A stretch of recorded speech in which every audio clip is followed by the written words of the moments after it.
So we've been busy trying to resolve the issues. There are thousands of issues that have come to our attention.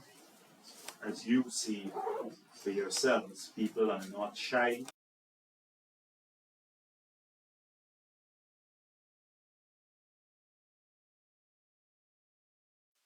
But we still have to try to resolve them. We've put in place a mechanism to follow up right up to the ministerial level, and quite a few of the issues have already been resolved, and we're in the process of resolving others.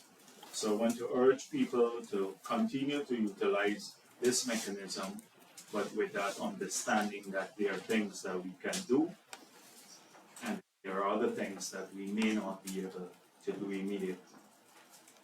Now, a lot has been written about the promises we've made and our ability to keep these promises. And since I'm fresh back from the outreach in Region 10, I want to draw your attention to what we are often confronted.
Partnership Fund that the Linden Mabura Road project was not a priority project for their party, and if they were successful in the upcoming election, not a priority project for their party. Now, we did have a conversation with their party. The Britannia, there was success at my office, and my concern at that time was that we selected a project that APNU was going forward with a project that was not the greatest priority at that time. Now, the Linden Mabura link was not the most feasible part of the link from Soestdijk to Brazil. They linked the Soestdijk Linden component. They linked the Soestdijk Linden component. They linked the Soestdijk Linden component. They linked the Soestdijk Linden component. They linked the Soestdijk plan without any plan or financing to do the Linden Soestdijk highway. Without any and my point that if you look at any feasibility study would show that had a great advantage. If you look at any feasibility study and particularly those had a great advantage. Now when we got into office and decided that it's impossible to make the shift at that time, because so what did we do? We then decided the shift that we had to find because so money now did we do to do the part from that we had to find because to money now and I explained that when I was on the retreat that we right now have so money alone before the Islamic development plan to 120 right now have so money alone before the Islamic shifted to June, but it has shifted to September. So now we can pave all the way from Soestdijk Junction all the way to Mabura. But the most feasible part of that road still remains the Linden Soestdijk component. You have over 1,000 vehicles a day that traverse the section. When you do a feasibility study and calculate the economic feasibility, the stream of benefits, that would be the conclusion. But now we've taken care of that. And we are also doing the bridge across the river. Now they said they were going to do that bridge, but in abstract. We are going to go to tender. We're preparing the documents now that will go out shortly for design build contract for 4-lane structure across at Wisma across the river. So this is totally untrue. It creates the impression that we were going to cancel the road and only because the British wanted, otherwise the road continued. We were trying to get the resources done, shifted first of all to the Linden Soestdijk junction, and then to raise the financing to go further. That is from Linden to Mabura, which is not used so much by as many people. They then said in the same release that in the COVID grant across the country, in Linden, people were given only one allocation per household, but across the country, PPP people got it by just providing their ID cards, so implying that there are multiple grants given in single households. This is not factual. They can't substantiate with a single bit of fact. But again, this whistleblowing sort of racism, because they mislead the people in Linden. They say to them, you're treated differently than the rest of the country. This is an absolute lie. They said here in this, a mere $9 million has been budgeted for agro-processing facility in Linden, while $7.3 billion has been allocated for and more. Now, no money has been allocated for and more in the budget. Zero. What we have allocated is $1.2 billion for an industrial estate in the Buxton Falls NDC at Falls. An industrial estate for the East Coast. But they said $7.3 billion has been allocated for Enmore and mere $9 million for Linden. But remember, most people will not see this nationally, so they will now respond. But the people in Linden would read this. That is what Norton was doing, distributing these flyers. They said the PPP has dismantled the 5B programs that benefited children across Region 10.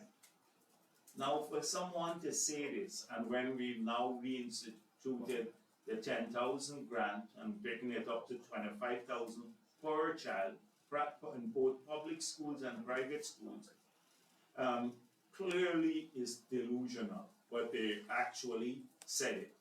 They said they gave over 1,000 scholarships in the 5 years where youths in Region 10 benefited. Now, 1,000 scholarships in 5 years, we've done 6,000 in the first year, and young people in Region 10 benefited. Under the APNU FC, athletes from Region 10 receive house lots for their performance. Not regular people. They didn't do any housing for ordinary people. We're going to build 1,000 homes, and we're going to allocate maybe nearly 2,000 house lots just in that region. But they gave a couple of scholarship house lots for athletes in the region, apart from the APNU high officials taking all the lands for themselves, the Figueres and the others. They said under the APNU AFC, old age pension was increased from $7,500 to $20,500. Now, if you look at this, a person telling such a blatant lie would say this is over 100%. Now, I just asked my staff to check how much of what the rate was in 2014. It was actually $13,125, but they said it's $7,500. That's what their document has. So if you look at the growth from 2014 to 2020, it cost the Treasury $5 billion. In the first 2 years alone, that is on an annual basis for pensioners increase, it's now $5.4 billion under the PPP. And when we double old age pension by 2025, which we promised to do, it will be an annual increase of about $14.4 billion more. But a blatant lie again. Now, I can go through every lie in the flyer. For example, it says PPP not giving enough oil money to the people, distributing it elsewhere, but not giving money to the people in Linden. Questions about the voters list again, not mentioning that 460,000 actually voted of the 660,000 on the list, and that under APNU in 2015 when they won, the same list was in place and had about 200,000 persons more than who actually voted. So the leader of the opposition was doing this in Linden. Instead of trying to talk about progress, he was busy spreading lies on the very day that we were there to try to look at the interests of the people in the country. And this is what they do. It's racism on the slide. It's coded. You know, you're being treated badly. Oh, sugar workers are getting a second severance. It's not true. Sugar workers are not getting a second severance. When the bauxite workers were laid off, I actually increased the severance, more than double their severance. They know that. There is a coded racism and a set of lies that they spread. So I hope that people, when I met and I spoke with the gathering here, I urge the people in Linden and elsewhere to read for themselves. And if you only were to examine this, you will see that much of what APNU says is not factual. For example, Annette Ferguson in a letter to the newspaper said that I've been promises being made by Jagdeo during PPP outreaches are inconsistent with the 2022 budget estimate. Style news. So she said, where is the money for the community roads? Well, on page 44 of the budget speech, if Anna Ferguson could really looked at the budget, but I can't expect her to look at the estimates. Might be a bit too complex. So even if she read the budget speech of the minister, he said on page 44, additionally, some 15.2 billion is allocated for the construction and rehabilitation of urban and community roads. That's written, that's in the speech. And then she can go to the estimate and she'll find it there. So everything that we've mentioned are covered by allocations in the 2022 budget. But to write the whole article, several pages, a letter, just to prove a point where she didn't even read the budget speech, sat through it, the parliament, and didn't even read the speech. This is the sort of thing that we have to deal with in the country every single day. And it becomes a bit debilitating, but by now the country knows that we're not going to get better from AFC. Now, I'm going to quickly take you through a couple of issues that have been in the media for quite a while now. On the oil and gas side, as you know, we're about to wrap up the audit for the 1999-2017 period. I think that should be done in a matter of weeks. And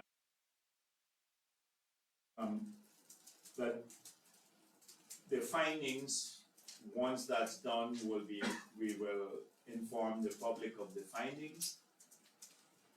Contract for the audit from 2018 to 2020 has been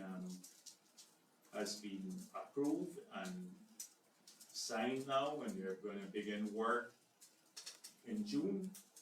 By the end of the third quarter, we should have the report. The audit should be completed, the first report. And this was done with a consortium of local Guyanese. You recall us talking about building local capacity with a consulting firm from the United States of America and another UK technical firm, Martingale Consultants and SGS from the UK. So we expect the audit to be done, and also through the process of doing this audit, we will build local capacity. We are currently working at preparing for the auction in September of this year, as we had promised. We are yet to determine whether there will be a national oil company. I see there has been quite a bit of debate surrounding this issue, and it's good that we have that debate, because we're still in the process of making a determination as to where we will go. And in the debate, at least in Maine, from the serious sources, we're getting a list of concerns that are universally known where it relates to national oil companies. Questions about the time it takes to develop, about an overload on domestic capacity, that the corruption associated with many national oil companies around the world, the examples are not encouraging. More importantly, from our side, we've been adding we've been putting some additional concerns about national oil companies. Not the most obvious ones that I mentioned that have been written about by everyone, and not the fact that the IMF said that we shouldn't do it, because we don't take IMF lectures as gospel in this country. From our own, given what we have been looking at, the examination of the situation, we believe that having an old-style model national oil company at this stage could present major difficulties for the country. So, first of all, with net zero target by 2050, it becomes harder to raise money globally for national oil companies. That if we were to vest all of the assets, remaining assets, in a national oil company, it could lead to too much concentration and slow down the process of exploration.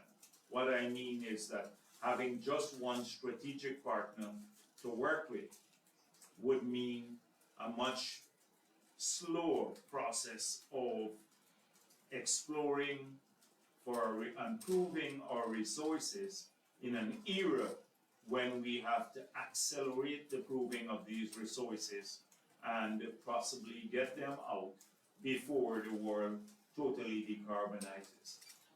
So that is the additional concern of ours. And therefore, let me say right at the beginning, the model that we are talking about, should we go down this route, is not an old-style NOC. It is about more a passive ownership of shares in companies in exchange for some of the offshore blocks that we have given. So how does that work? In exchange for the offshore blocks that we will allocate. So how would that work, that model? We just simply say that we're getting a strategic partner, we're taking a share of the company, but we have no control over operations or management except for the controls given to shareholders through ownership. It's passive, through passive ownership by virtue of owning shares. So that's the model. And notice I'm just telling you this because I want you to, especially the media, to understand what the thinking in government is at this point in time. No decision has been made. We have a lot of cons, a few pros, and the only pro, the one that would tilt this in favor of the establishment of not a traditional style NOC, but an NOC with a more passive form of ownership, is whether, and this is the key question here, whether we can get more revenue for the country that will come from a modified PSA. Because a modified PSA will give us a greater share of the revenue from oil and gas activities. Because the current stable PSA gives us a particular percentage of all that revenue. The new one that we're working on will give us a higher percentage. Now, can we get that and still get even more for the country by virtue of ownership of any shares in the country, in these companies? So those are the variables right now that are being explored, and once that is done, then a decision has been made. So the debate is welcome. It's a welcome debate in the newspapers. It may be seen as critical of the government. It is not. I don't mind people pointing this out, the negatives, because we have to address these issues when we make a decision. And I just want people to understand that we are taking these issues seriously. On the other hand, so whilst we welcome that debate, we've had a lot of crazy things being said too. Like you have Kaitro News with some guy called, what's his name? Sanzillo, yeah. Who've been saying some things that I wonder if he's been thinking before saying these things. So first of all, let's deal with this question about what the IMF recommended we should use our oil revenue to do. He suggested that we departed from what the IMF recommended that we should do with the oil resources. And they said that we should use it to close the fiscal deficit, reduce national debt, and save for future generations. That is the IMF prescription.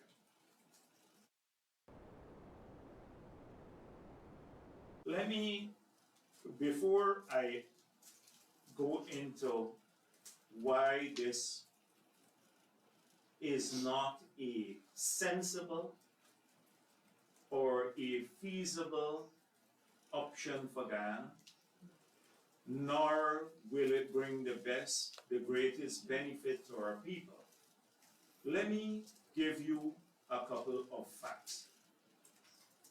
Now, Norway started producing. Norway is used as the gold standard, in fact, the diamond standard for management of oil and gas money globally. They're considered to have the best model.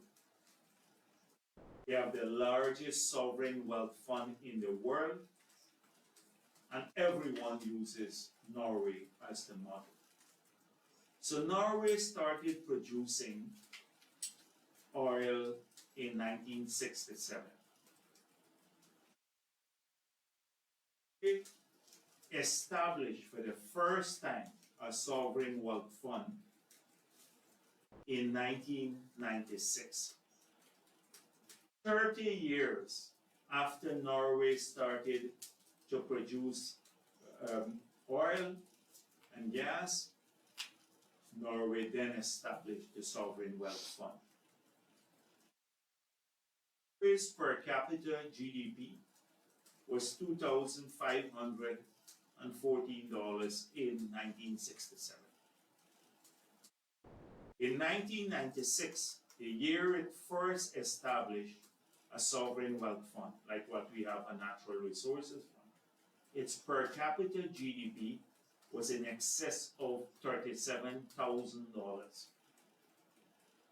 Now, today, our per capita GDP, it moved from the early 90s, about $300-400, to today it's $9,000, about $9,000. So Norway waited until its per capita GDP clearly $37,000.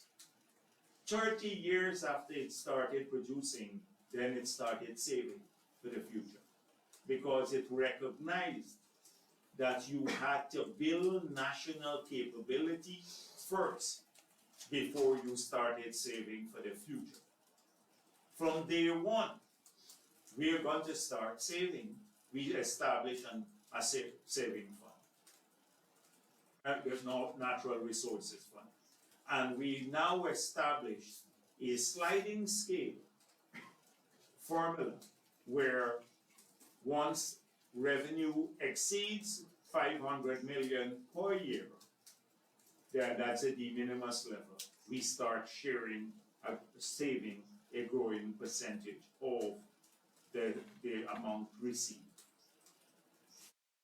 So clearly the good policy is that you have to invest in your country first. You have to have, let me put it the other way around, you have to have world-class infrastructure. You have to be able to address people's basic needs, education, healthcare, community roads, secure the country before you start saving for the future in any major way. That is what those countries determine. We adopted to save a bit for the future from the beginning. So the IMF model here, what they said, is pay down the deficit. If you reduce the deficit now in this stage, that means we can't build our highways. We can't build the 4-lane roads necessary to take our traffic out. We can't build new power plants. We can't build the ports necessary to catapult our economy to the next level. We can't build the world-class hospitals and schools and universities that we need to grow our economy in the future.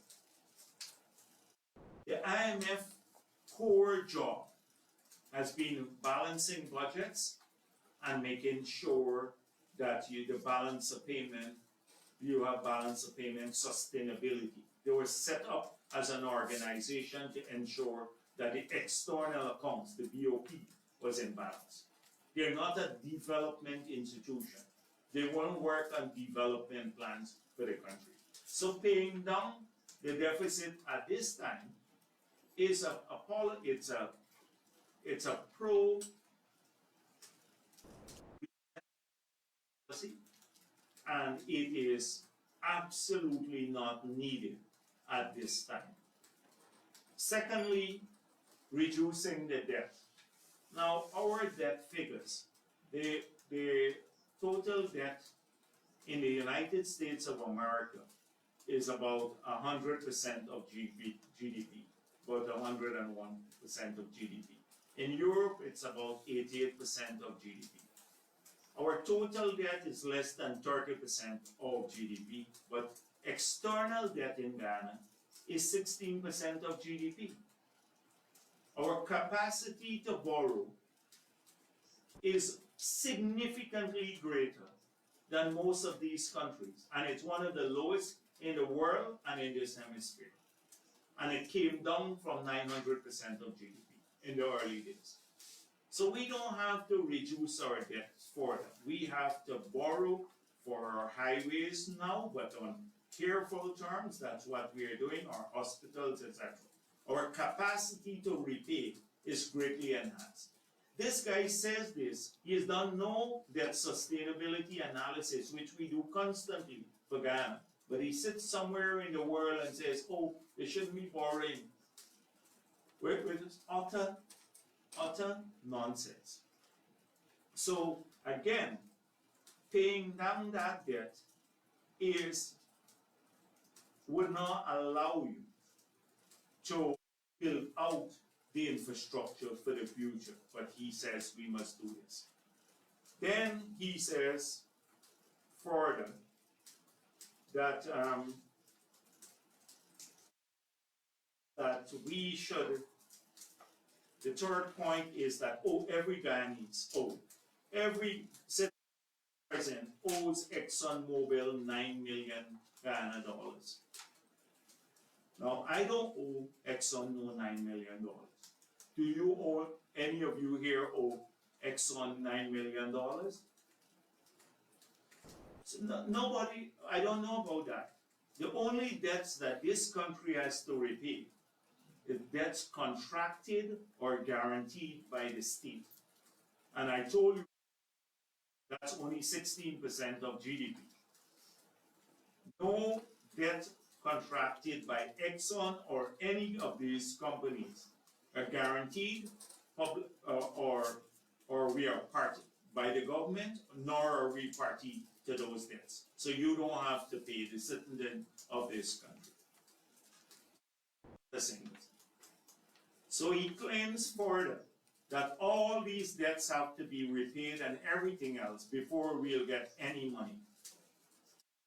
So that's not true again, because if you look at even the original agreement that was signed since 1999, you will see that there is a cutoff point for cost recovery from revenue of 75%. So 75% of revenue goes to cost recovery, including servicing, debts, and everything else. And 25% from day one becomes available as profit oil, of which we will get 12.5%, and then a 2 percentage point as royalty, which gives us about 14.5% from day one. So right now we have FPSOs that will probably, we have given licenses out that would guarantee production just above 800,000 barrels per day from the two Liza permits, Payara and Yellowtail. Once those projects go ahead, at about $50 per barrel,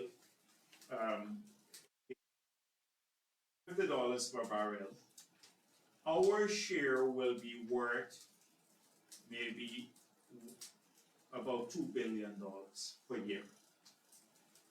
And if it's $100 a barrel, now today price is $120, but say it's $100, it's about $4 billion per annum the government share will be.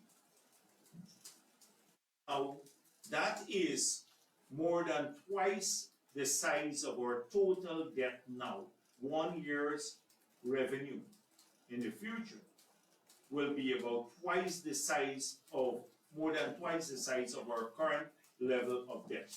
That is stock of debt. In 1 year revenue, we can take half a year's revenue and pay out all the country's debt. Now, that we guarantee. So I don't know where this, it's totally, I don't want to call it lunatic because I don't like to call people lunatic, but it's lunacy. Maybe not a person, I don't want to call a person a lunatic, but this is lunacy that passes off as analysis. No, they're just confusing the hell out of people with this nonsense.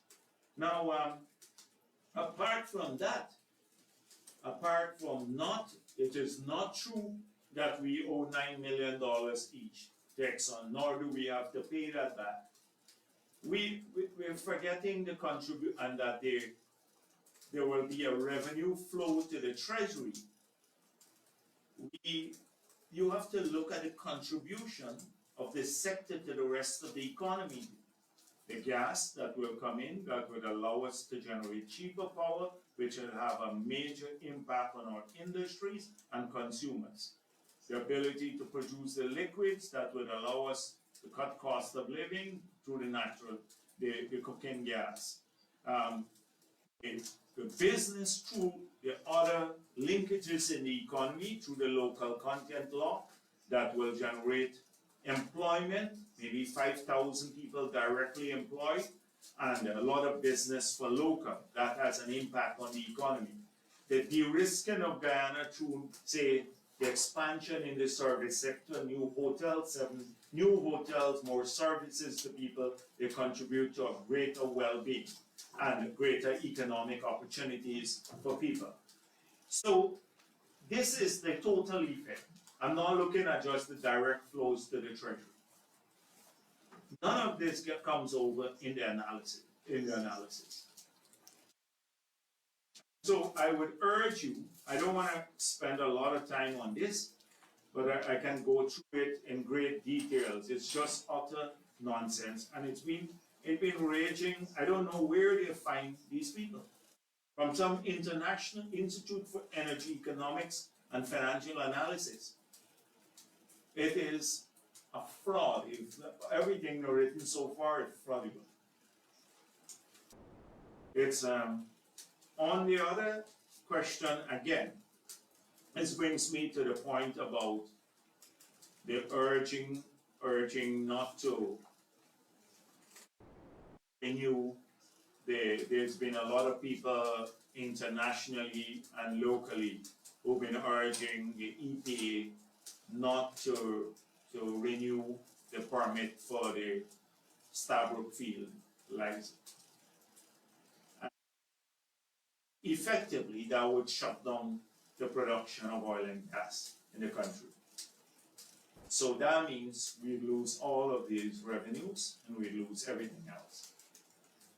So I see some celebrities and everybody who live in their countries that are expanding oil and gas production now. They want us to stop it here in Guyana. They don't even have a voice to stop it in their own countries. In fact, they're expanding. And I believe many of them, wittingly or unwittingly, they work for the lobby in these countries, the oil and gas producing lobbies, because they will. The world needs the fossil fuel now. That's why the price is $120 a barrel. That's why it's going up. There's a scarcity of oil and crude oil, and therefore they would reap all the windfalls, the rich countries in the world. So they want to shut it down in Guyana. We are causing climate change. We are destroying the planet. But every day, the greenhouse gases that get churned out of the developed world is maybe tens of thousands times more than our total greenhouse gas in Guyana. But they pick on Guyana because it's a small country. These NGOs and others, they pick on them, and they have some of the local people who make a living out of this too. It looks good on their CVs. They're fighting big bad ExxonMobil in Guyana, and they raise money and they get employment activity. So don't waste your time on these people. They would have us suffer forever, and including some who are now who are flying around in private jets. They are telling us they don't worry about greenhouse gas emissions when they fly around in private jets, but they want us to stop producing.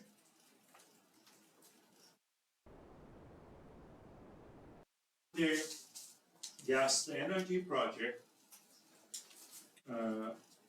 we are now wrapping up. You know that 9 companies were pre-qualified. I think the lists were in the public domain. The 9 companies, they were listed in the public domain. This is after a long process. And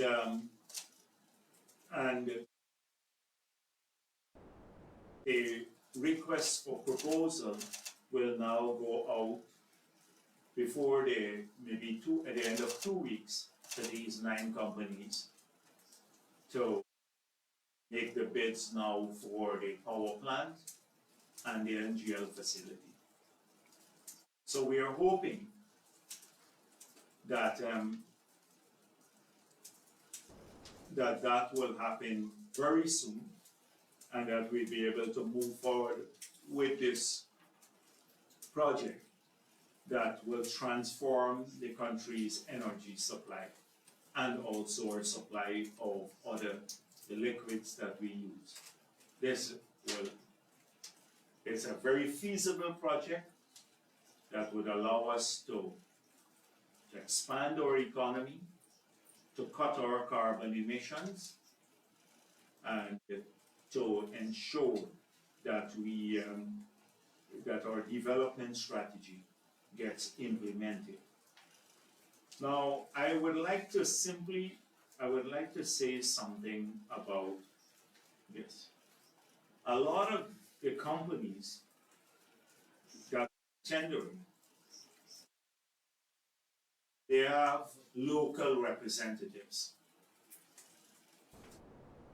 who have been saying they have agreements to represent these companies.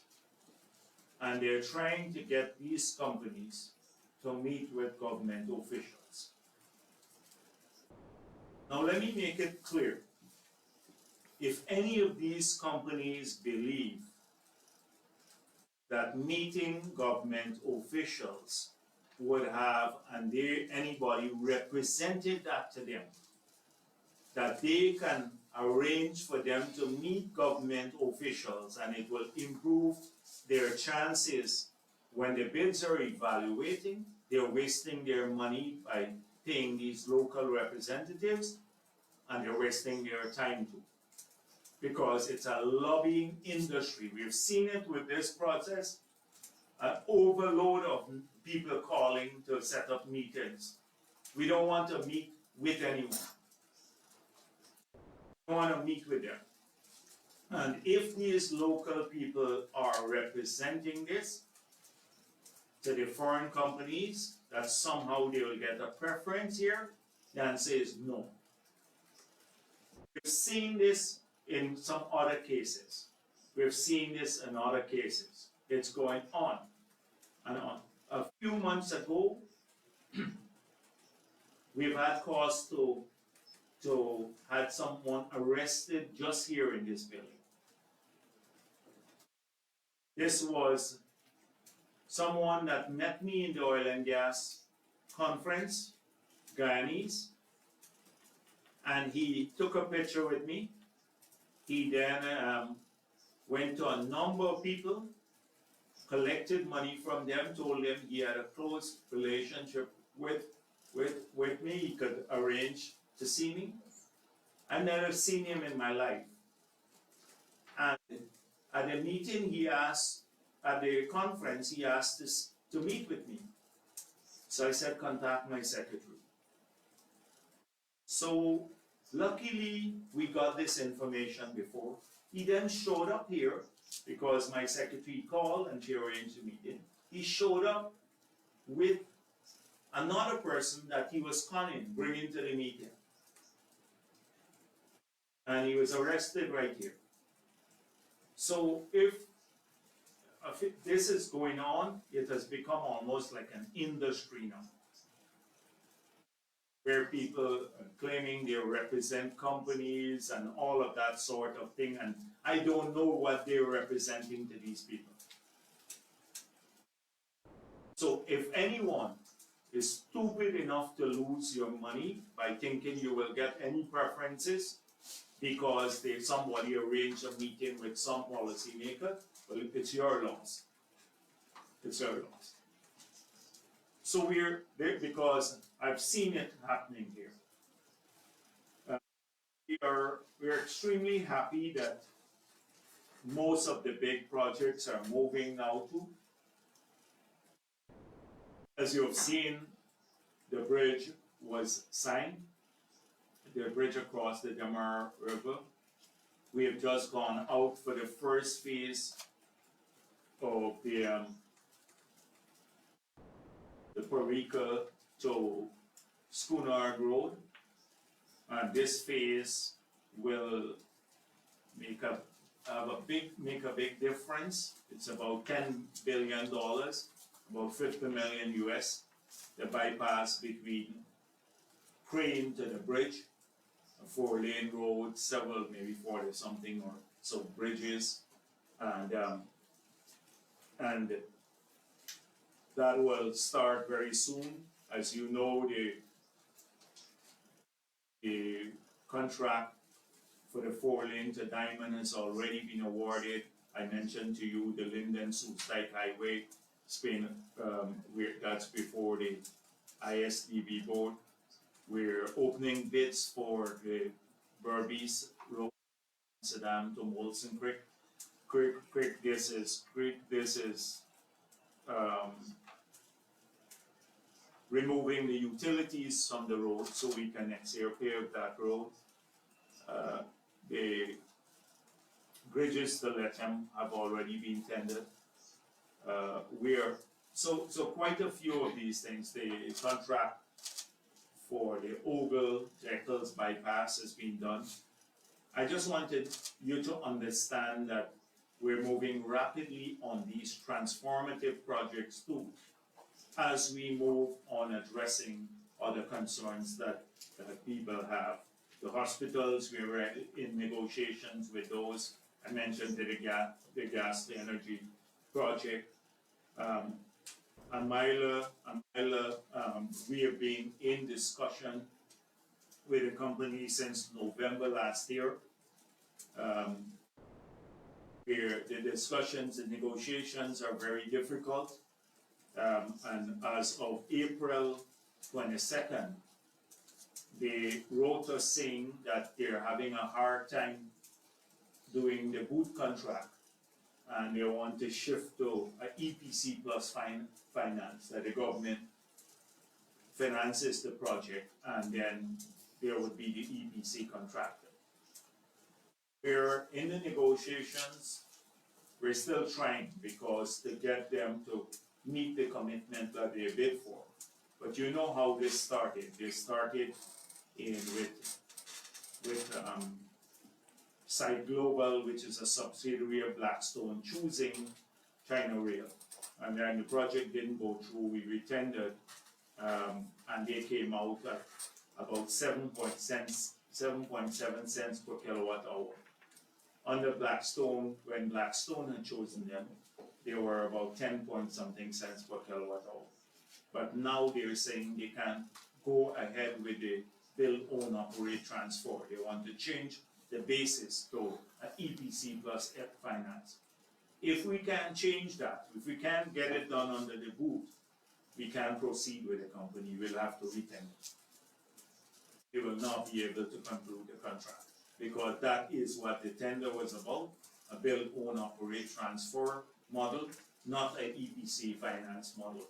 And therefore, in the last maybe 6 months or so, we've been struggling to reach an agreement.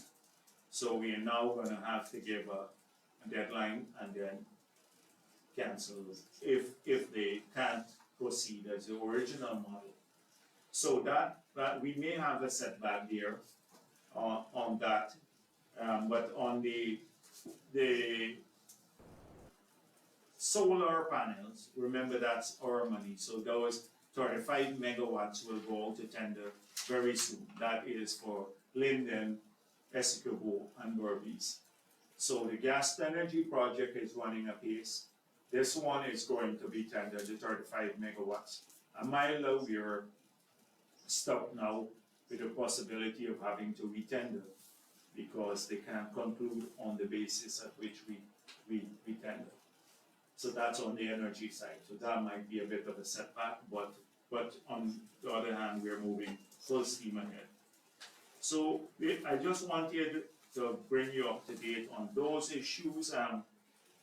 This is the Fao Draft Report. The reason the minister has not released it as yet is not because there's a conspiracy, but it's a second draft. And until it's finalized by the FAO, we now release it.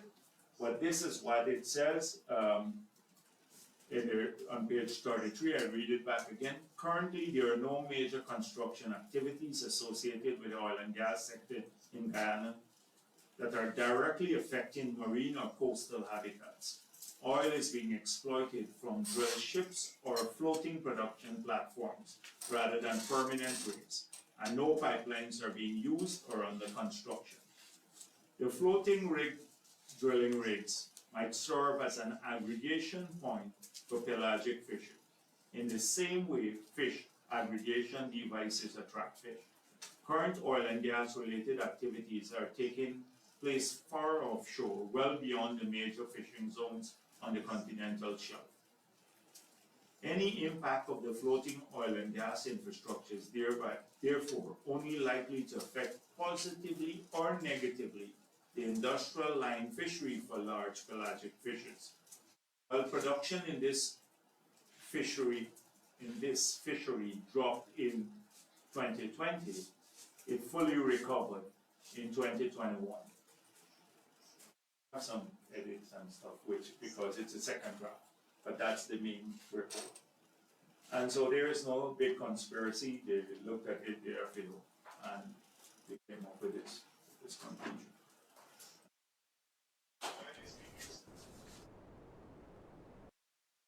But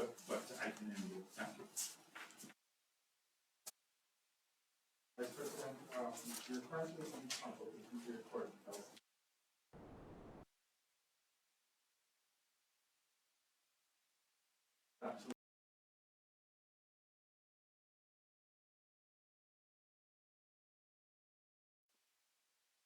So we're hoping to finalize maybe in a matter of weeks, because we have rolled out consultation strategy across the country in indigenous communities, in the regions, etc. We have quite a few comments that we are processing now to see how we can improve what we have for the better. And so we are taking each suggestion seriously, and we're analyzing if the suggestion can add value to what we already have.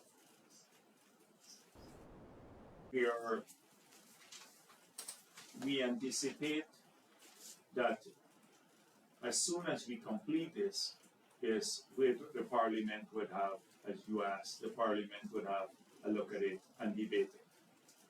But we're very worried about the mindset of the opposition now. They are very negative on everything. Simultaneously, we are working to get our forest carbon on the market, to maximize the benefits that we receive from our forest carbon credits. This is only right and just, given that the world pays nearly $90 per ton for carbon in another part of the world, and they are unwilling now to even guarantee a price of $10 for forest carbon. And a ton of carbon from whatever its source or wherever in the world that is emitted has the same impact on global warming. So our argument is that the developed world has to start creating incentives and markets for products supplied by the developing world. They can't want to treat developing world mitigation solutions as though it could be solved through philanthropy or goodwill, as they did in COP26, when there was just a declaration without allocation of resources to say deforestation must end by 2030. The other sources of emission, they get a lot of money to abate those, but they don't want to put in the forest-based solutions. And as you know, deforestation and land use change contributes about 16% of total greenhouse gases. So our arguments have been that you will never achieve net zero without addressing this primary source of emission too. And right now we don't see, in spite of the formation of LEAF, we don't see enough incentives in the market for countries like ours, Guyana, Gabon, Suriname, and others, to really to maximize benefits. Now, we have already decided, through the money remaining from the first fund, the Norwegian fund, that apart from I had a meeting with the Norwegian ambassador and the officials who came here. We spoke a lot about the model building and about the future ways of intermediating these resources in a less bureaucratic manner without harming the transparency in the use of the resources and we've also indicated our intention to utilize the remaining on-program sum for adaptation measures, and that is why we've launched these consultations across regions 2, 3, 5, and 6, where we're looking at structures similar to what we did at Hope Canal. The Hope Canal, that is an ability to manage water and to get it out to the Atlantic.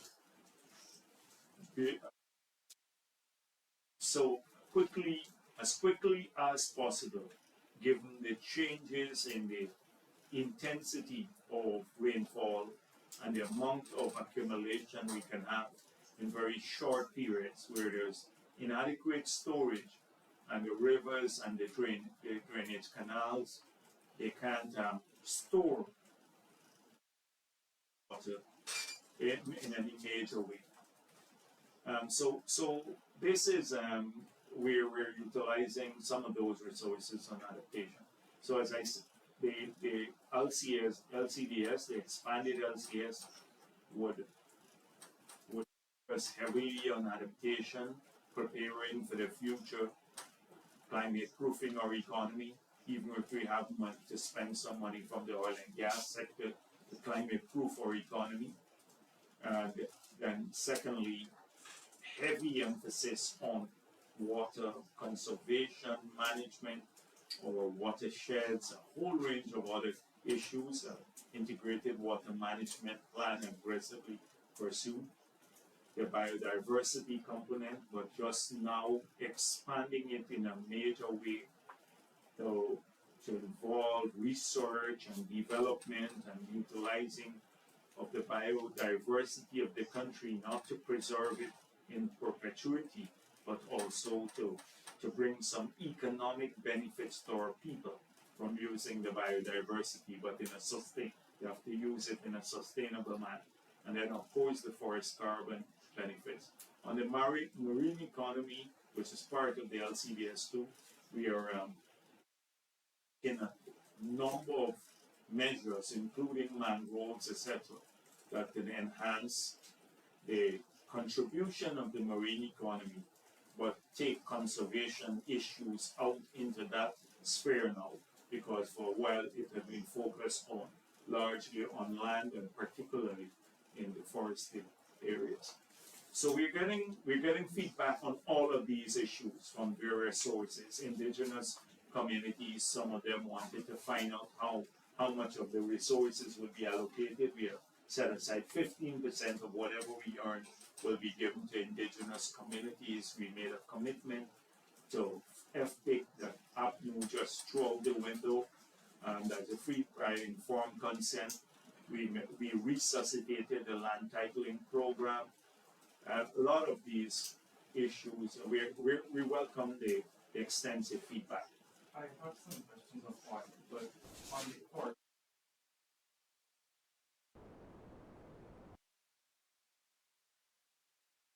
your interest from the developed world in the final life.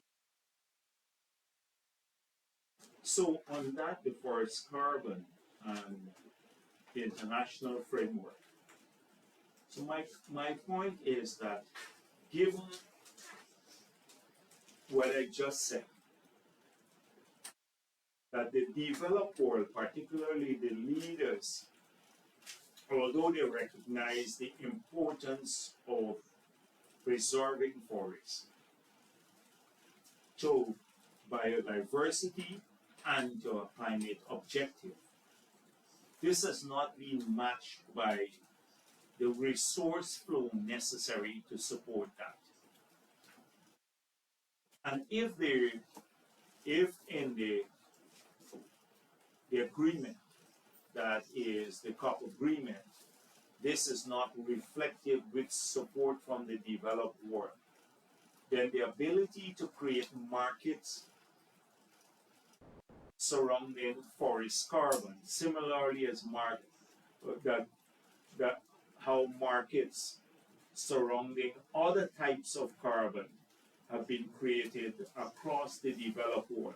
For example, the European Union emissions trading scheme in the UK and in other places.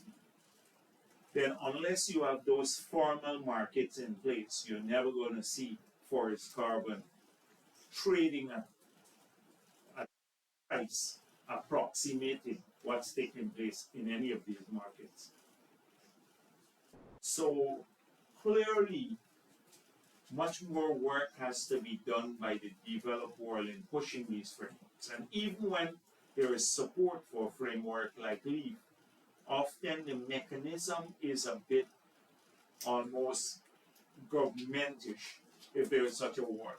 It's almost like, the same bureaucratic sort of thing. For example, and I've said this to now. Now we sold our forest carbon. We earn the money. It goes into the IDB as the intermediary institution. And then when we want to access our own money, we then have to go through not just Norway procedures, but the Inter-American Development Bank procedures that are like the same if you're accessing a loan or grant. Now they're just safeguarding, they're the trustee for money we earn. The only thing they should really be doing is to ensure that the tendering process is transparent. But that is what I mean by most of these initiatives still surround multilateral type of intermediary mechanisms. And it's slowing down the interest in the development of the markets, but it's also killing interest in these initiatives. So we now have to work globally to ensure that happens. Now we have some of the best, in fact, if not the best quality forest carbon in the world. And I dare say, I can say that with great deal of confidence. Because we have had 10 years since the launch of the LCDS, 10 years of continuous monitoring, reporting, verification system, a continuous monitoring, reporting, verification system in place that has tracked the change in forest carbon in Guyana. And these have been internationally verified. So we have a strong track record in this regard. So on LEAF, when we made the proposal,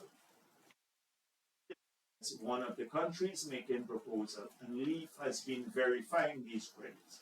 So our credits will be verified credits that would be available to the market.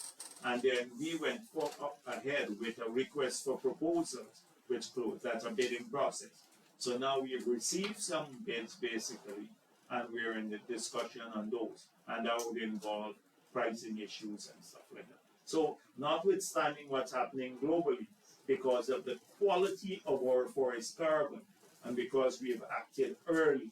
And I told you, first year we got into office, I told you at the press conference here, that we're not just looking at credit from 2020 to 2025, we're going back to 2016 and trying to get paid for the missed opportunities that have caused. Sir, could you see why has the order not been issued for the private sector minimum wage and what funds? And also, could you provide us with any details with respect to what happened that would cushion the ongoing increase in diesel and so on? And quickly, thirdly, what reasons are being advanced by the Chinese company for not being available at the book auction? The starting, not that they are not in favor of it, they simply can't raise the financing because that meant they had to build it, own it, and supply us the power at a particular price, and then 20 years after transfer it to the government for free. That was what they bid on. So they had to raise, so we would not have any debt. There would be no debt associated. So that model they're saying they can't pursue. So they want the government to contract the debt and use them as contractor. So we said we did not bid for that. If we have to do it that model, we'd have to go back to them. So that was one. On the cushioning, you know that the excise tax was 50%. So we reduced it to 0. We removed the excise tax. That is what we could have done, and that is what we did. Because there isn't anything else that we can do at this stage. Nothing else at this stage. Because if that's the only thing that the government used to collect in terms of revenue, and there is zero revenue. We don't collect taxes now on people, down from 50% to zero. The other one, I'm not very familiar with this. You should talk to the Minister of Labor. That may be more his domain He because says it's with cabinet. okay, well then he would have to. I'm not been in cabinet for a while, so I'll have to find out a bit about why he said it's cabinet and what the whole of it is. I don't know. Sir, quickly, is government in favor of having the matter of the contribution of the Chief Justice and the Chancellor being put in the agenda for discussions with the opposition leader? This is in the domain of the president of the country. That's his responsibility, not opposition leader. And I've gone through a long period of this. Even when I put, as president, I put some names when they were in opposition, and never got approved. Never got approved for many, many years. So this sense of urgency now, with accumulated urgency, I know how we suffered from it because of that. So the president has to examine track record and everything else before he makes up his mind as to who he wants to recommend. He has to examine. I don't think it's an automatic process. Therefore, if it's automatic, then a bad need for this cause. So whenever the president is ready, he will inform the opposition leader, and then the opposition leader will have a chance to express a view as to whether he agrees or not. If he does not agree, you cannot have the confirmation. If he does agree, then you have confirmation. That's the Constitution of Guyana that everyone participated now in putting together. APNU, AFC, well, at that time I didn't even know they existed, or the whole country. What's the motive of it? Did you just go for confirming the existing office orders? What's the motive? I'm not. People mood. I'm not a psychiatrist to comment on people's mood. And I think people's mood changes every. Their moods their moods change every day. Come down and you have heavy traffic on the road one day, people's mood may change. So I'm not like. But it's not likely to. I think the PPP government will not make decisions based on the caprices associated with moods. They will make a decision, and the president will make a decision on the basis of studying the facts and the ability of people and what is good for the country, not on the side of the bed, wake up in the morning. Here's a clarification. On the Lisa 1 permit, I gather from what you said that this permit will be renewed. Say whether there would have been any changes in the need for a new document, such as perhaps an example, an increase in the fine. Yeah, there will be an increase in the fine. Can you give a bit more detail? No, I'm not giving more detail, just that there will be an increase. Final strategy led to compile audit, and the minister just stated that the operators would facilitate any sums that are not being appropriated auditing. Facilitate sums like.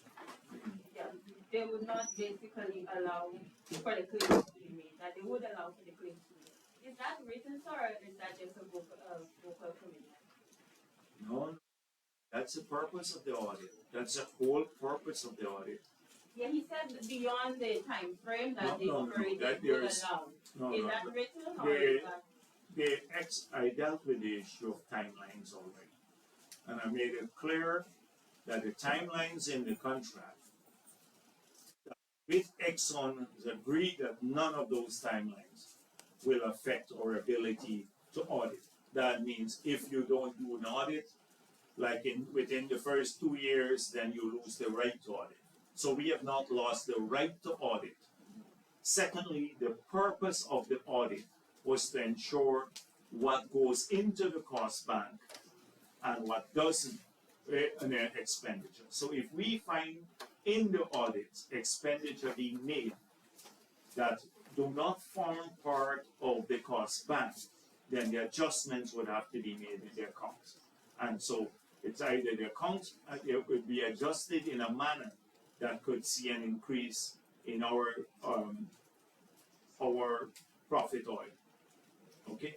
Sir, also, you mentioned the objective, the IMF objective, and you mentioned that Norway started saving 30 years later. Well, given the net zero transition that the world is looking at, Guyana basically has about 28 years to not just develop, but to benefit from its oil. How does that pan out with the time span and our spending, which is basically more than what we would have received, our budget spending from the oil? I just gave an extensive explanation precisely. Even our time frame, sir. Right. So clearly Norway waited 30 years when their economy and their people were at a certain level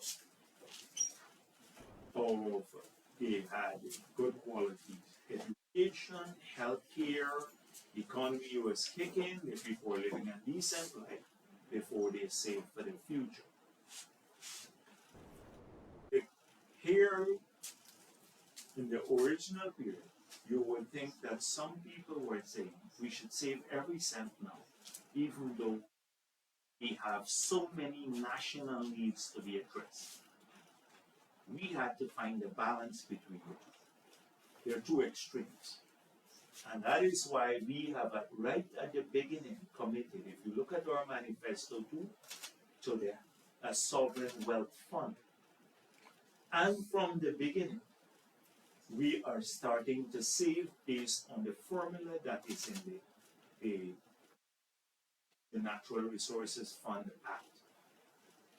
So we are now waiting 30 years to establishing a sovereign wealth fund as Norway did. We're doing it almost immediately. We're starting to save. So net zero doesn't mean that the world will not be producing oil and gas. That's another issue that many people believe net zero means net zero. If you look at the IEA study said in a net zero scenario, you will be needing about approximately 25 million barrels of oil per day.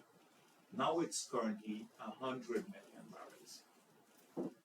So we are arguing that the developed world and the current oil producers have been producing for a very long time and supplying the world. Now they're the ones who must decarbonize faster. And if there is a 25 million barrel allowance for the world, that you will still need that in net zero scenario. That is for a whole range of activities, including cosmetics industry and other industry.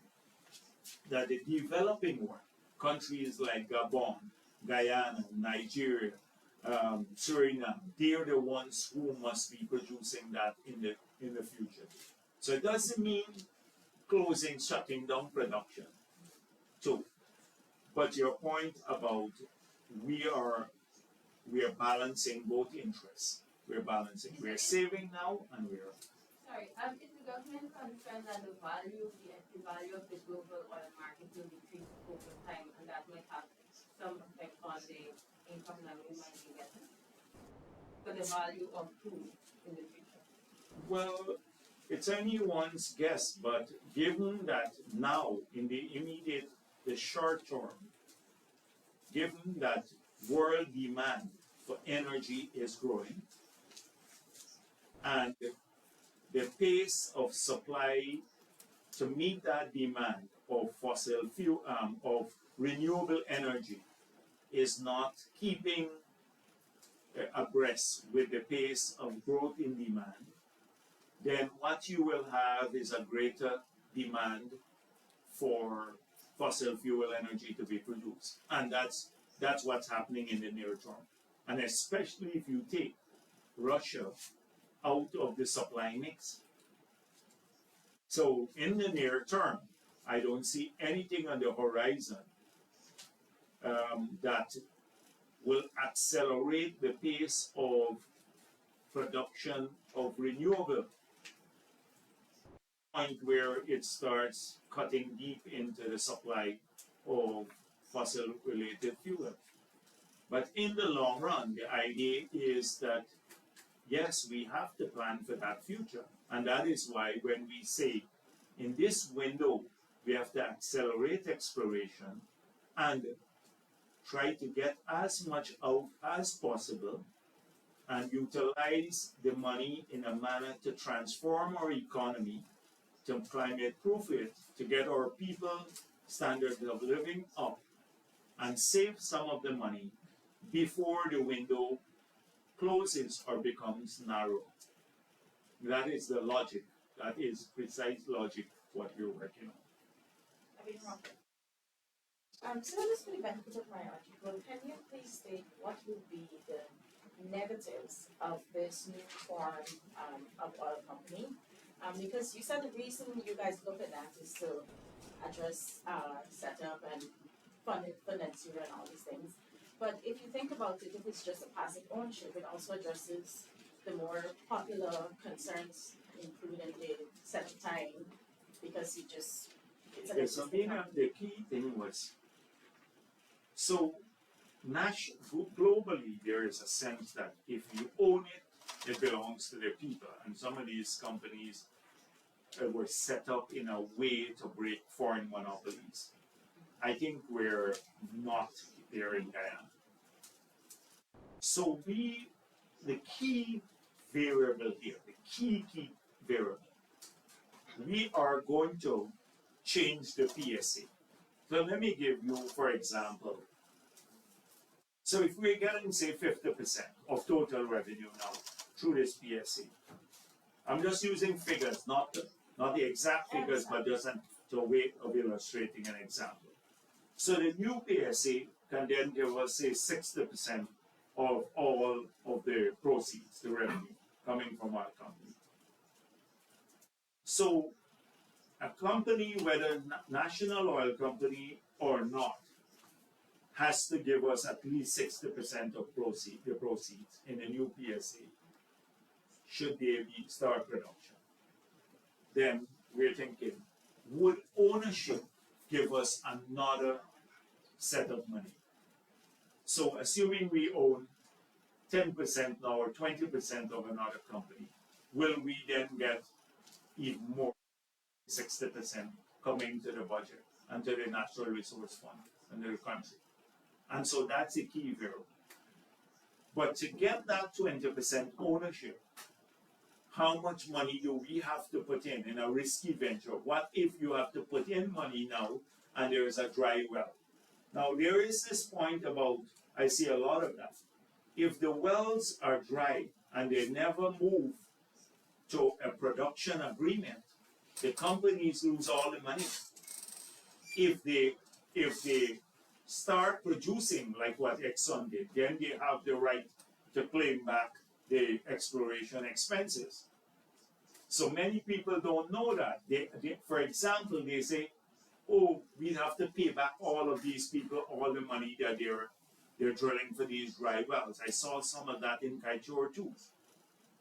So it is not true. Only if you move on to produce, because you can't come and say, oh, I drilled 10 dry holes, and then I want the country to give me back my money for the dry holes I drilled. It doesn't work like that. Every company that runs into would spend 200 million US on doing maybe 4 or 5 of these. They drill five wells, and they all are dry, they'll lose the $200 million. They can't come back to us. But if they now move later, say they find oil and then they start producing, then they can play back to it, only if they find. And so that is what people don't understand. So assuming we go into a national oil company and we have to put in money, and then the well is dry, and you can't move on to production, you lose that money too. So we have to look at all of those issues and whether we want to spend our money in a very risky venture in that way too. So there are lots of variables. That was the only factor though. Can we earn more? Okay, and did you decide seismic or no seismic? If Most likely, the idea is, I think most likely we're heading towards as is now, with whatever information we have now, because the market is good now, the price of oil is high, and I think now is the right time if we go with the option. So we're angling towards going, should we go, using the current data set, not generating future data set. And I do probably relinquishment. Yes, we are moving forward and taking all that the agreement state to relinquish when people have to relinquish. So a rigid enforcement on the relinquishment provisions. You should ask the ministry about that. Oh, and before you think, in response to Kimon's question, you said that, there's a bit of worry in the government that because the opposition is saying no to everything. Would there be a consideration for the technical team from the climate change office to speak to the opposition beforehand so that they can have a proper understanding of the document? Anything that would make sense, we'll do. Technical, non-technical, whatever. We'll try to reach out. We tried to on several occasions, but I was more of an optimist until my most recent encounters with the opposition, and given this sort of thing, like blatant lies, how could you put something like this out knowing that it may be leaked? But there are different times. There was a time when they would have distributed in this in Linden, and we would have never seen it. Or South Georgetown. But times are changing. They don't know who they may be distributing to a PPP man in Linden or in South Georgetown now. So times are changing. You can't go in with the stereotypes anymore and the lies. People discover what you're doing on the ground. John Brian, again, in light of the issues with China Railway and Milo, are timelines being revised because 2022 was. Yes, we will definitely have to revise timelines. We'll have to. It depends on what will happen, the timelines of that. But that will not affect, in any case, that will not affect our commitment to drop the price by 50%. Because the commitment was on the basis of the power supply from the gas energy project. So that timeline is very strong, and we're going out to drop the price of power by 50% by 2024, so in 2024, as soon as that one gets done. Just a quick follow-up. Is there a timeline for negotiations to conclude on this specifically? Yeah, it's about unless they can, maybe in a matter of weeks or so, verify that we can go with this model. Clearly, we can't go with that model. We did not tender that model. So it's a last-ditch attempt to save the model. But if that model is not agreed to, we can't go with anything. And are you guys looking to go to another bidder or so to start negotiations? Because the next bidder is at 9.9 cents per kilowatt hour. So it's a significantly higher bidder. So we made no such decision. No. And if you have to go back to tenders, government looking to go back to the EPC style? We have not decided as yet, or that will be down the road. We'll have to decide that down the road, but right now we can't do that because you see when Blackstone was developing the project, And the same China Rail was the contractor that they chose. We didn't choose them. The 10 point something cents at that time was fairly good for us because at the price of oil we were generating power 20 cents per kilowatt hour. With our project coming on stream with the gas to energy, now that we're doing 6 to 7 cents per kilowatt hour, that suddenly that 10 point something cents it has to come downwards. Because at that time it was favorable, but now it's not so favorable because we have another source for generating power that is significantly cheaper. Because and so that is the key question. So you don't want to lock in at say 10 cents per kilowatt hour for the next 20 years. And lock in at that for the next 20 years when we can get it maybe 6, 7 cents per kilowatt hour maximum from the gas to energy project. We may even have to consider whether we'd have to bring in or do more from gas in the shorter term until we get a favorable project in that regard. Honorable Representatives, just a few questions, sir.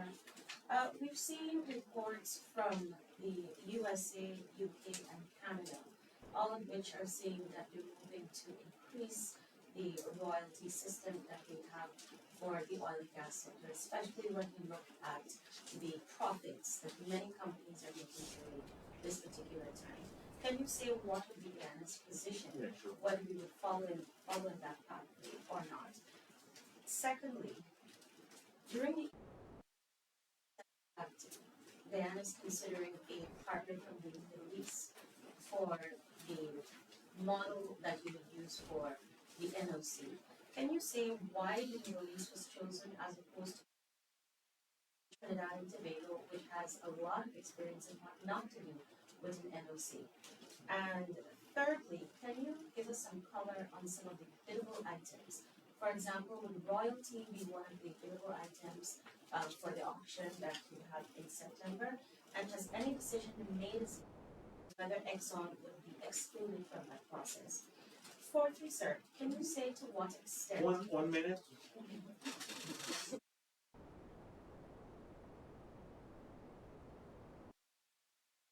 Excluded. And yes, there, I got the why not TNT, Middle Yes. East, biddable items, Exxon excluded. What's the fourth? What's the third one? So I asked you about the royalty consideration part of Oh, the business. first, yes, windfall Yes. tax. Windfall tax. Yes. Yeah, go ahead. And fourthly, sir, we saw the signing of the MOU between Guyana and Trinidad and Tobago. Can you shed some light on what will possibly some of the acts of Trinidad and Tobago? Was any interest expressed in getting a portion of our oil to perhaps revitalize their oil industry or porting of our gas? Was any So, okay, yes. answer this? So, on the windfall tax that some countries are exploring on the intense pressure from their population, and not doing so willingly, I see in some cases. The problem here in Guyana is because we are bound by a PSA with very specific terms on the taxation side. And so if you change the taxation here, it's considered a breach of the contract. So unlike those countries that have these companies that are operating for many, many years, for 40, 50 years, they fall under the standard tax regime for the country. So Parliament could easily go pass legislation and then institute a windfall tax. So that is the reason why we can't do that here, because we run afoul of the agreement. We are also hopefully benefiting a bit from the windfall by virtue of that's an increase in prices by virtue of our 14.5%, because we get a higher share, no more. We said that there were operators, people from the Middle East, who had expressed interest. So we didn't identify to work with any single group. We said they had expressed interest. Now, clearly, there was an understanding that should they come to the table, they'd have to have deep pockets to finance the exploration activities, because if you have an operator who comes to the table, takes these unallocated lots and can't raise money, then you have a slowdown in activity in these areas. So we clearly have to choose a partner along those lines. I don't know, Trinidad and Tobago now, their national oil company, I don't think they have a lot of money now to put into any such activity or company. I don't want to say much more, but you can find out yourself. I think they have a huge fiscal deficit, they have major revenue shortfalls, and the state has fiscal issues there, and it's still state-owned company. So you cannot, I don't think you can choose a partner there. Then the partners may have to also have experience. We'll have to look at partners who have experience in working in deep water, because there are not many around the world. So carefully you have to look at it. I don't know, we have a team advising us now on how we go pursue the auction, because it's the first time we're going to auction. So the team is advising us on, if we go to auction, how best do we maximize value at the auction. So it may be just a straightforward auction to bid for the blocks, because royalty and the others come only if you're going into a production agreement, which is down the road. So we may not just look at that at the beginning, but I don't know what model we will ultimately go. But because we expect the PSA will be a standard PSA, which will determine the royalty rate that should they proceed. The production agreement they'll have to be. That's what I was trying to ascertain. If royalties, because some countries take royalty and put it as a biddable item. Yes. Other countries just say this A is standard exactly what PSA. I'm So we're heading right now closer to the model, because we have had so many others who have not gone through that bidding process, but they are now exploring. So the PSA, the new standard PSA, is the one that they'd have to come in on. But we're open to the discussions to see what will maximize value. We're not taking a decision as yet whether Exxon and the others will be excluded or not. If you exclude, because there is an argument you should exclude because they have so many areas that they have, and the other argument is that if you reduce the number of bidders, you may get less, it may become less competitive and a lower bid. So it's between those two variables. We still need to make the decision. And the signing of the MOU, I don't think specifics were discussed. The specifics were not discussed. So I guess we'll have to move forward over the course of time to see if we can work out any arrangement that would be useful to both countries. I wanted to ask you about the Agri Forum and Expo. We saw that the vision and objectives of the President Ali initiative mirrors, but that was not realized. Do you think the same risks are present, and that the President Ali initiative may be the same fate, or do you think oil changes that perspective? Think that given what has happened since the 2006, 2005, 2006, would demonstrate to the leaders of our region the need, the absolute necessity, not the need, but just an absolute necessity of securing food supplies. Even not the dual objective that we had set out when we launched that initiative in 2005,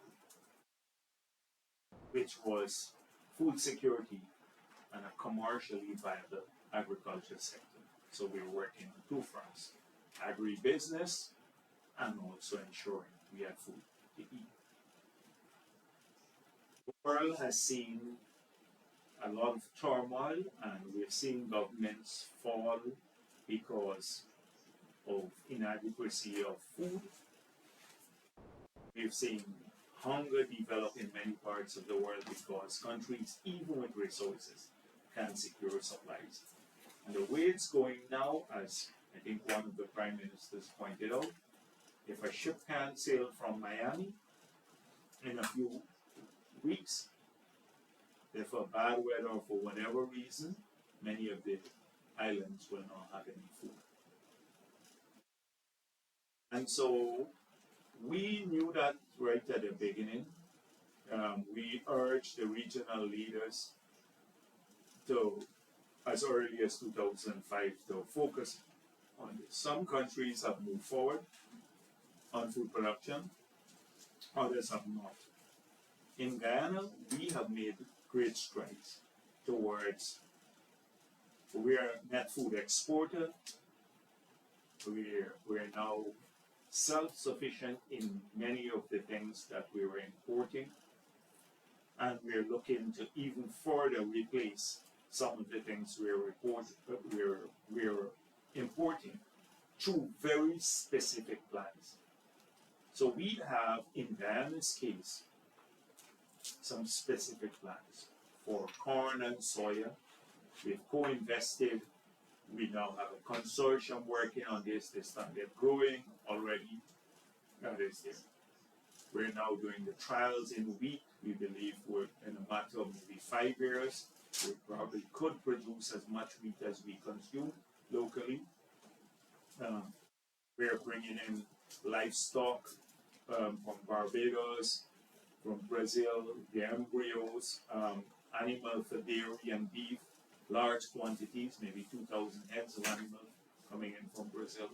So the quality of our herds here, and we're so a lot of work is being done on this, on the pig rearing. The army is now working at producing like 4,600 breeding animals this year for the farmers. You saw that small project. We just said, what can we do to help the farmers in Berbice? And for tiny bit of investment, we've now gone from about 250,000 kilograms of shrimp, and by next year it would be 1 million kilograms. That's over 2 million pounds of shrimp, producing just in the back with this one plant at the back here, with very little infrastructure, tubes, putting in the tubes, ensuring better water flow, and helping them to build some things so that you don't have excess water flowing in and stuff like that. Minor investment.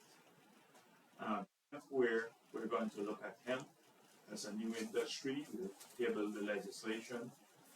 So I'm going up next week, this week, meet with the farmers in the Crabwood Creek area. There are 12,000 of them, 12,000 acres that were supplying Skeldon factory. Okay. They're now not doing anything.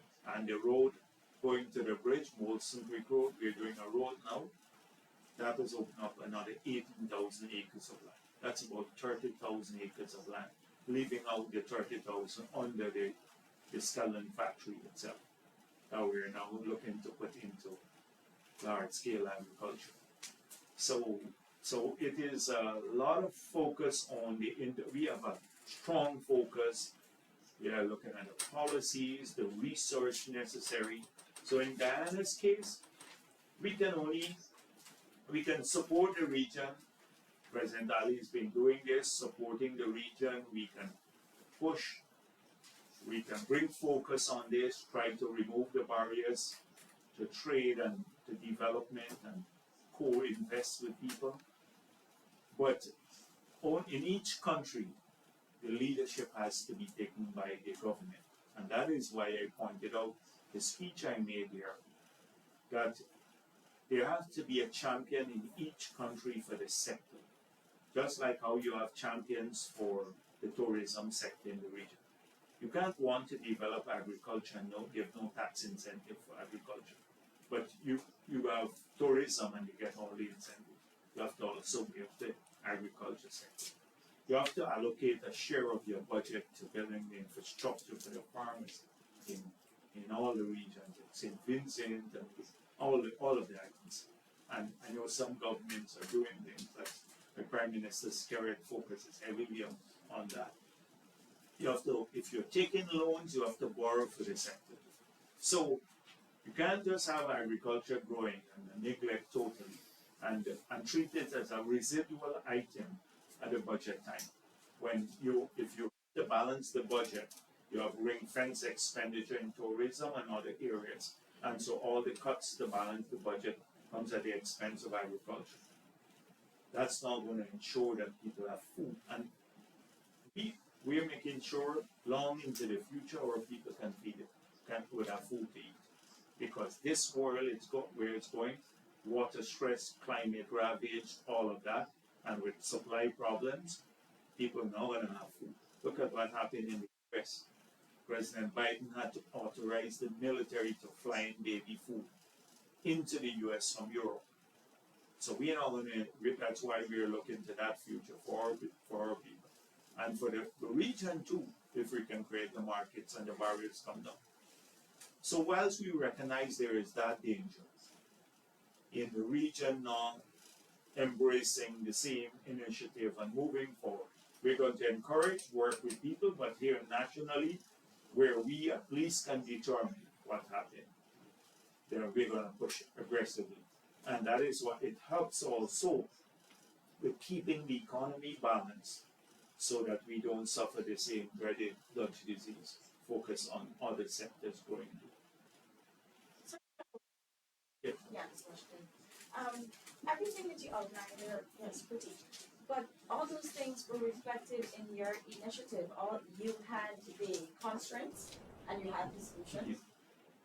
So it's hardly anything new. What she's asking and what I really want to know is, what is the change now that you think that these things the leaders are actually going to implement it? Is it the 25 by 25, or is it because Guyana is in a better position, a position of strength now? No, I think that's what I'm saying. The times have changed, and I think people understand more starkly now that you can run a country, your food supply is in peril, and it's a political kind of impact, because the politicians who can't see their people have food or have food shortages are not going to do well at elections. So you're saying the interests are clearer now? Right, the interests are clearer now, I think, because the situation is more stark. The world has changed enormously in these 15 years, and what we were talking about then didn't seem so urgent, but it has become a very urgent now. Sir, why there hasn't been a COI into the 2020 election, and does the government still support the program to that? We actually wanted the COI. We ran into difficulties when the court cases were filed, because a lot of people said the people who were charged are some of the central figures in any COI.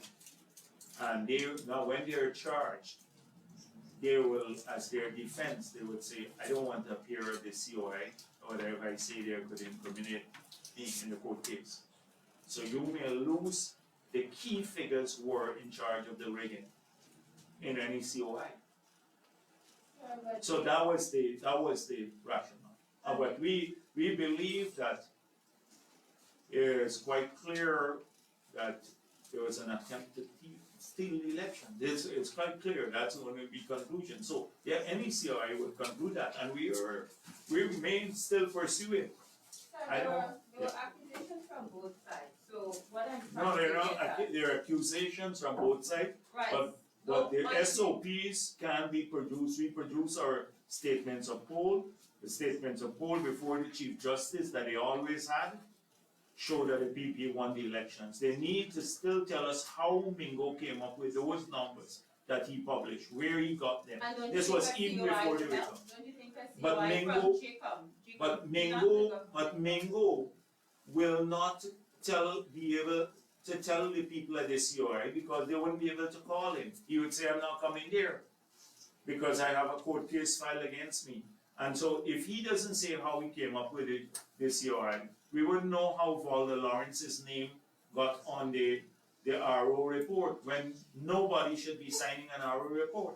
Are we gonna know that? Because they're gonna just say, we're not. We're charged now, so we can appear before the COI. We'd love to have a COI so we could ask some questions. Would the government support GCOM? I mean, GCOM is independent, but would you support the GCOM? That's a matter for nonetheless? GCOM, you just made the point, that's a matter for GCOM to deal with there. But in our case, it's quite clear, we would like to launch a COI, the government. You know, like Granger had a COI into everything. Two planting chips fall off that somebody truck, he wants a COI and spent millions of dollars doing that. Sir, given the comment that you just made in response to Ken's question about government the contract, like the ABC countries are doing, is government No, they're not doing that because not that they are I'm sorry. amending anything yet. they are increasing their royalty. They're increasing, no, it's a windfall tax. It's a windfall tax, which is different than increasing. Yes, but different countries have different, so it's called a windfall, that is the windfall increase, yeah. Okay, so my question is, given all the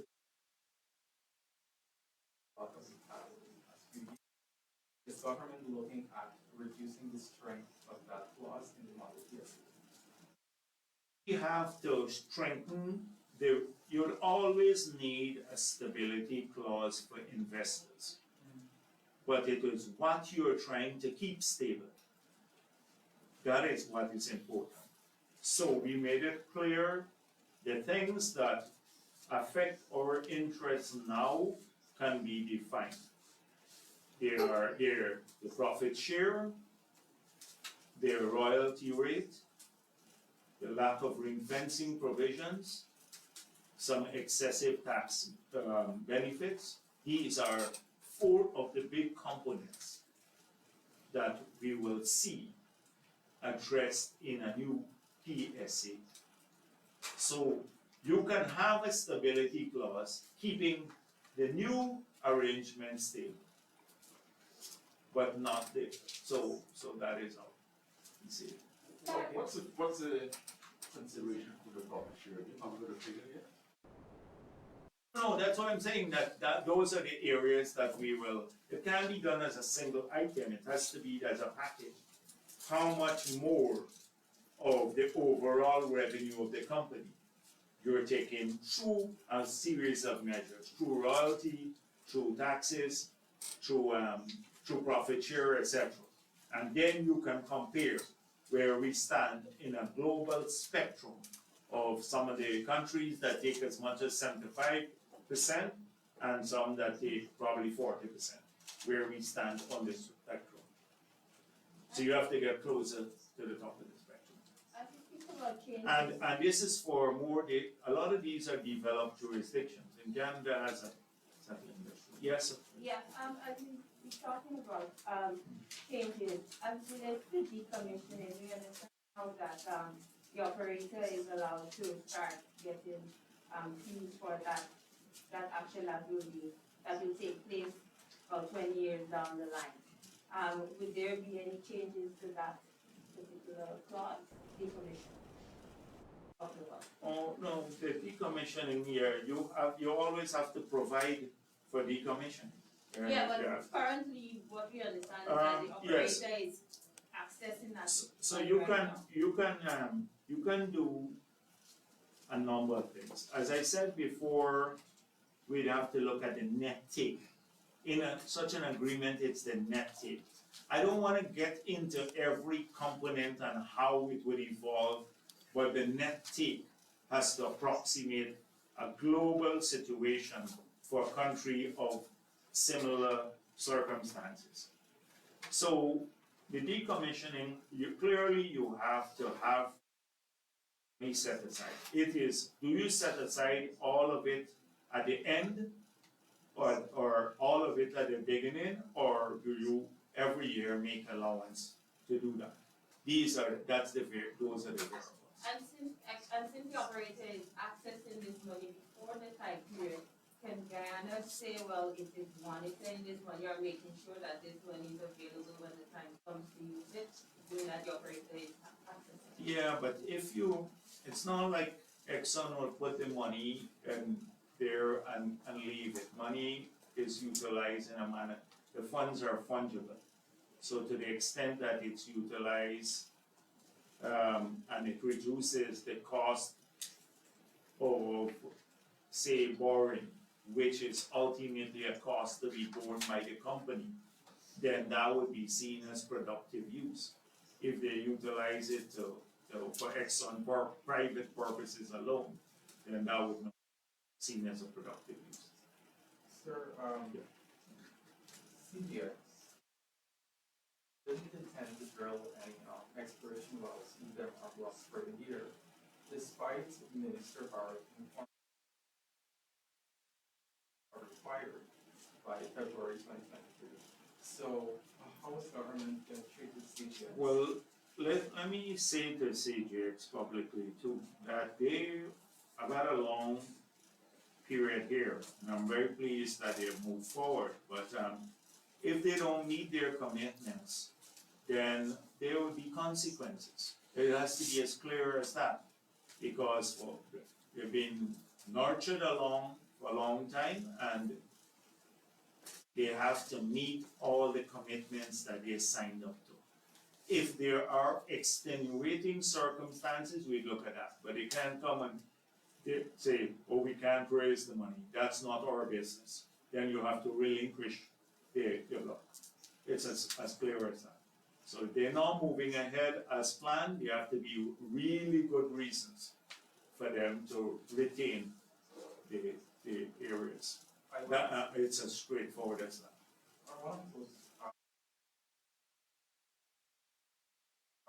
The government budgeted 88 million to review. Run on too long though, where you wanna send these to me at some other time and give you an opportunity. Is there anything outside of the oil and gas sector? No. Can oil and gas, anyone? Mr. Chairman, has been accused of fooling your supporters in Shabelle, promising to keep the estates afloat. Now you're talking about scaling back to get into heaven. What do you say to those people who accuse? Yeah, well, it's precisely the afternoon, but you saw what I've been explaining everywhere I go, what we have to do. So I pointed out that we said we will reopen the estates. Let me go through this again. At Wales, there was no questioning about the opening, because APNU not only shut down the factory, gave out the lands, gave the houses out, in fact sold some of the houses, but they also sold the scrap metal, the factory itself as scrap metal. And I wish that somebody from the media will ask a bit more about the contract for the scrap metal for Wales. How that was done, who got it, and when the tenders were done and everything else, and see who got it. So there was nothing there to reopen. So we had to find job creation for people there, but also on the West Bank. So we believe now, through this investment, several sorts of investment that we are facilitating, the gas to energy project, the development of the shore-based facility on the other side of the river, the movement of we've seen several projects now on that West Bank, that they can more than offset the jobs that we lost in that area. So we are working aggressively to ensure that people there have employment. At Enmore, it's the same thing. We now have to move we decided we'll move the well, not the packaging plant to Playmont, where they're already packaging sugar, one line there, and to Albion. And so we are in that facility alone, which we lease, we will get about 800 to 1,000 jobs. You had about 700 persons lost their jobs here. We're just also giving about 10 acres to another factory that's establishing down at Enmore that will create close to another 1,000 jobs. That's about 2,000 jobs in the same area. At the Fowles Industrial Estate, which is in Buxton Falls area, which is a stone throw away from Enmore Enterprise, Strathspey, all of these areas up to Buxton, that would generate maybe at least a minimum of 2,000 jobs for the interest that we see. So we are taking steps to address that. At Rose Hall, there are 2/3 of the people. There are about 900 persons who were laid off there, 2/3 have been rehired. But we have big problems with procuring the material because of a lot of the equipment and stuff can't come in to restart the operations there given COVID. At Skelton, of the 2,000 odd persons who were there, about 400 or 500 have been rehired. The rest now are out of a job. So that is why I'm working in the Crabwood Creek area, those private lands. We then have to look at the hemp industry and then look to restart sugar in a smaller scale, but convert some of the lands into aquaculture, etc. Every one of these areas where we have lost jobs, we are looking to put in an alternative set of activities. So we're not, and we go and explain this to people. I was there in Skelton, met with the sugar workers, I explained this to them. But the same people who callously, Ramjatan is saying this, he's the one who says up to now, sugar is dead, not do anything for sugar workers. The same ones who callously shut down the industry are now expressing concerns that we fool the sugar workers. But I've been on the ground explaining to them what we're doing. So people know on the ground who believe and who not to believe. But are these sugar workers also in some instances being trained to take a few jobs? Because we're talking numbers. I agree, Dennis, but I didn't want to be comprehensive. At Wales, I said, if you get all of the people there, not just at Wales, but not Wales, I was there recently. You give me the numbers and we can find the training program.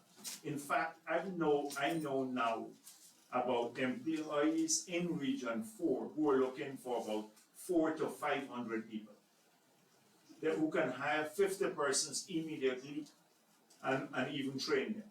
They run out of labor in Region 4. In many ways, they're looking every day to get people to work. The same thing is going to start happening on the West Bank. The other regions are harder, but right now. That is why we started the temporary employment program until we can train up and people move. So I dealt with that too, but I didn't want to be comprehensive. You're keeping eyes to us. Yes, I thought would be kept. I thought would be kept. Jagdeo, the opposition leader was supposed to meet the president for the consultation. I don't know if you knew, but he has not. He's been a no-show. Anything on that off of the top of your head? Been a no-show many places. I don't know. So Norton knows that he had this big bravado, oh, I'm going to tell the president to do this, I'm going to tell him to do that. We recognize that there's very little scope for him to tell the president to do anything. So he doesn't feel comfortable in that sort of environment where he's not performing and show. And so I have no doubt that influenced him as well as his disastrous performance when he came here the last time. He even forgot which vehicle came in and ran in the wrong vehicle. And frankly speaking, if I had done that, if that was a genuine mistake, I'd tell the man, drive around the corner. And drive around the corner and drop me off here and call the other man to pick me up. He ran out the vehicle, clutched his bag like this, and ran back in front of the entire media. I said before, not ready for this. It's one thing to talk a lot out here and stir people up. Another thing to run a government. It's a very different thing. And so I think he is scarred by that disastrous performance, and no doubt might be extremely fearful that the media might be there again. So he didn't show up today, but he may show up unannounced another day. I hope that the president continues to discharge the responsibility, because he had very specific thing. He asked for time and information. The president sent those things. So by now he shared his views with the president. But he had the option of doing so in writing. Maybe he opted to share his views in writing. Thank you.